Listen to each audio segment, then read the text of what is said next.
एक दफ़ा एक बादशाह ने नबी पाक सल्लल्लाहु अलैहि वसल्लम की खिदमत में एक हकीम को पेश किया और उस हकीम को ये कहा कि आपने नबी पाक सल्लल्लाहु अलैहि वसल्लम की खिदमत में हर वक्त मौजूद रहना है, सहाबा इकराम की खिदमत करनी है, उनका इलाज करना है।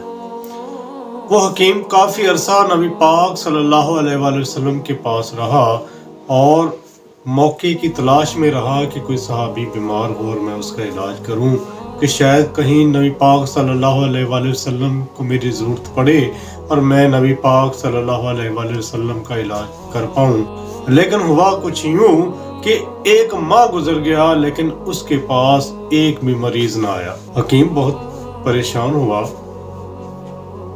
वो सोच में पड़ गया कि शायद मेरे पास कोई इलाज करवाने नहीं आता, अपना इलाज खुद ही कर लेते हैं। नबी पाक सल्लम की खिदमत में हाजिर होकर ये फरमाया कि मैं यहाँ पर इलाज करने के लिए आया हूँ लेकिन मेरे पास कोई इलाज करवाने ही नहीं आता।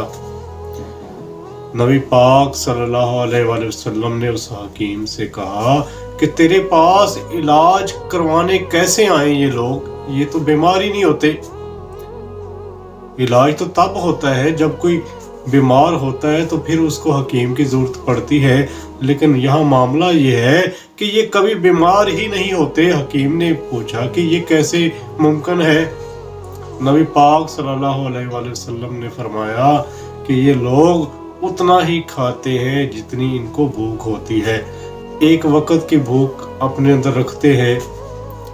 ये ज़्यादा पेट भर कर नहीं खाते, ये हर वक्त खाते ही नहीं रहते बल्कि अपने पेट में एक खाली जगह भी रखते हैं ताकि हवा और पानी की जगह और उसकी गुंजाइश बाकी रहे।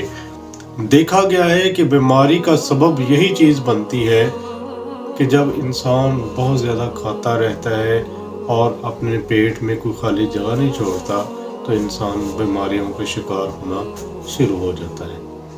उस हकीम ने भी कहा कि नबी पाक सल्लल्लाहु अलैहि वसल्लम आपने बिल्कुल बजा फरमाया। हिकमत भी यही बताती है कि इंसान को भूख रख के खाना खाना चाहिए, ये नहीं कि हर वक्त खाते ही रहे, इंसान खाता ही रहे खाता रहे, क्योंकि जो हर वक्त खाता रहता है उसका जो मैदा है वो काम करना छोड़ देता है और इंसान बीमारियों का शिकार हो जाता है।